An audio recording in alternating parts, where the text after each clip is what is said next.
Hello friends, so today I would like to give you my opinion about deep learning specialization from Deeplearning.ai. So let's get started. First, let me just walk through the curriculum that they have there. So first of all, the curriculum is made of 5 courses. One of them is neural networks and deep learning, which is where they introduce you to the basic structure of neural network, how forward propagation works, how backward propagation works. And they start very small and intuitive from things like logistic regression. And then they generalize it more and more and more until it becomes a neural network. It takes some time to complete. Assignments are a little bit repetitive, but it's a necessary evil. So that's the first course. The second course is how to improve neural networks. That's where they teach you a bunch of different fundamental techniques about how to make your networks better once you have constructed them.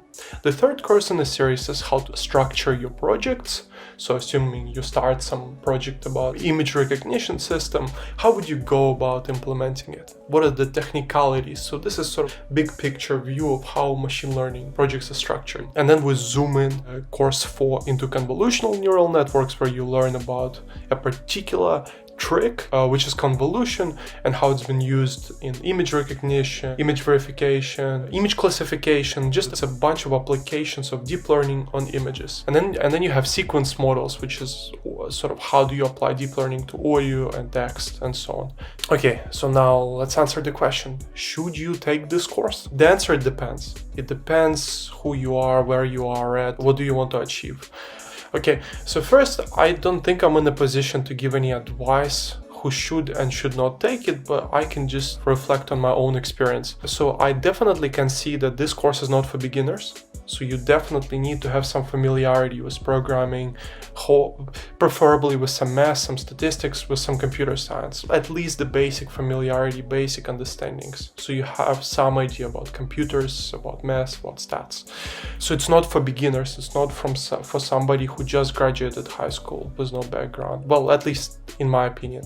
It's not for those who want to master AI in one day. So if you're excited about things like ChatGPT or some other AI things, it's not a thing that will make you master the whole AI in just one day. So it will take time, and even then, it will sort of just give you the foundational understanding. So you will still have a long way to go to understanding things like ChatGPT and other cutting-edge technology. So my context is that I finished my degree in computer science. I had a big element of math and statistics in there, and I found it just the right level of difficulty. And I found that if I took this course earlier, maybe after my first year of my degree or second year of my degree, I feel like it would be too early. So I think me doing this course after my bachelor's in computer science with some math and stats element, I think that's a good place to do the course. I feel like any earlier than that, you might not be ready for it. So it's sort of, this course is certainly foundational for those people who want to join, who want to be in ML, in AI, like machine learning engineering, data science, AI. This is a foundational course for you. So you would want to take this course. If you didn't take this course in uni or studied it some other way, I feel like this is the best way there is outside of university to learn about deep learning. And deep learning is a big thing in AI, so I feel like this is foundational for those of you who want machine learning, engineering, AI, data science. So the course sort of has a prerequisite that you should have some understanding of basic statistics, some probability theory, some basic math, some basic computer science. But my judgment is, yes, that's true. You can probably go through the course with just basic understanding of those things. But in my opinion, having a solid grounding really helps. Like, because for example, a lot of the things they explain, like regularization techniques, they're sort of mathematical in nature. Yes, Andrew Yang will give you sort of the teacher, the instructor, will give you some intuition of how you can think about it without thinking about too much math. But the point is, it's still mathematical in nature. So it really helps to understand the math, the probability theory behind it. You can start the course with just basic understanding of math and maybe statistics. It's some very, very basic. And computer science, but my judgment is that you better know your things quite well before you start this course, because that would be so helpful. Another thing that I want to tell you about who should take this course is, before I took this course, I thought like, oh, what is this? What is there to study? Like the course takes maybe 150 to 150 hours, this deep learning specialization. And I thought, what is there to study for those amount of hours? Given that I already sort of studied neural networks in 1 week in my machine learning classes in university. But it turns out they take this concept of neural networks and they go a lot deeper with it. And they give you so much intuition, so much applications, and so many ways to improve it and build up on it with like convolutional networks and sequential and then transformers, just so many ways to build up on that basic concept of neural networks. So if you are thinking that neural networks is all this course has to offer you, that's not true. Neural networks is sort of this little thing at the start and you build up on it. And there are so many fascinating, incredible things there. So if you are hesitating to take this course because you think they're just going to regurgitate the neural networks to you for 250 hours, that's not true. They're going to build up on that and you will learn a lot. So this is a tip for my old self. This is why I was hesitant to take this course for so long. But yeah, the things they teach you there is incredible. Okay, next section. Let's discuss course quality. First thing I want to say, as somebody who finished university in Australia, the course quality is really, really good. Lectures are very concise, they're very to the point, they touch on the application, on the intuition of things, and it's just so well structured. It's just there leading you and you don't stay confused for long. In that respect, it's really excellent, and they give you quizzes and practicals to practice that knowledge. So it's an excellent course quality. Of course, it gets sort of worse a little bit as you get into later courses, and especially when you get into like labs from the last course.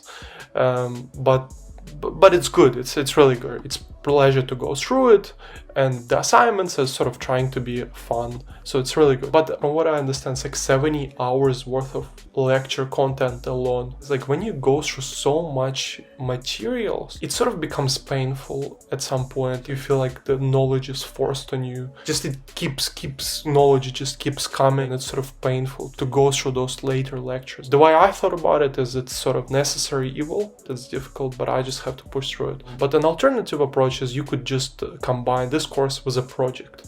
And so you could sort of develop your project while you're going through the course, and this will make it a lot more pleasant. Next section. What can you expect at the end of this course? You will be able to understand foundational algorithms and tools that are used in deep learning.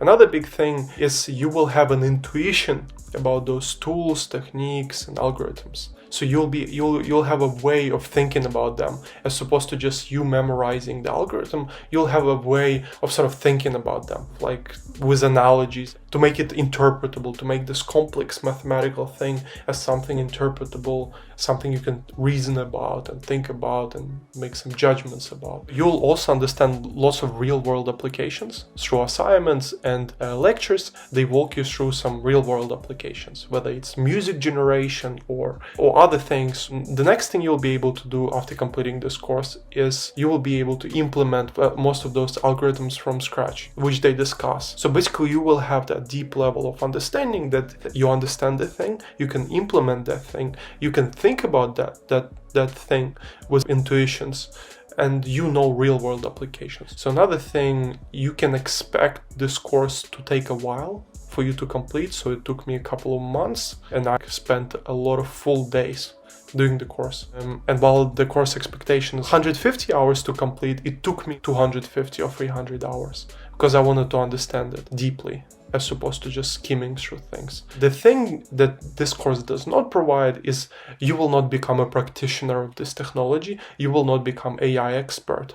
You will not become deep learning expert yet. But what this course will provide you is sort of the foundational knowledge now. So once you completed the course, now you can go out and do some projects. Maybe learn some more, read some papers, read some research papers, watch some more videos, do some more courses, and build up on top of that knowledge to create systems and to understand research and maybe create your own research maybe a little bit later. But the point is, this course alone just gives you that foundational knowledge. It doesn't make you a practitioner. You will have to practice, you'll have to do your own projects to really sort of internalize the skills. And you will not be a researcher yet because there's still so many things that this course doesn't touch on. So for example, this course will touch on transformers, yet it won't explain what a BERT, Alberta, and GPT, GPT-3, it doesn't explain how those work. So how those further sort of technologies work. This course doesn't touch much on the deployment of this technology. So once you created the algorithm, how do you deploy it in the real world? So this course doesn't really touch on it. So this was the advice that I would give to my past self. That is something I wish I would know, and I hope it can help somebody as well. Gratitude to you for watching this. Hopefully I helped you. All the best.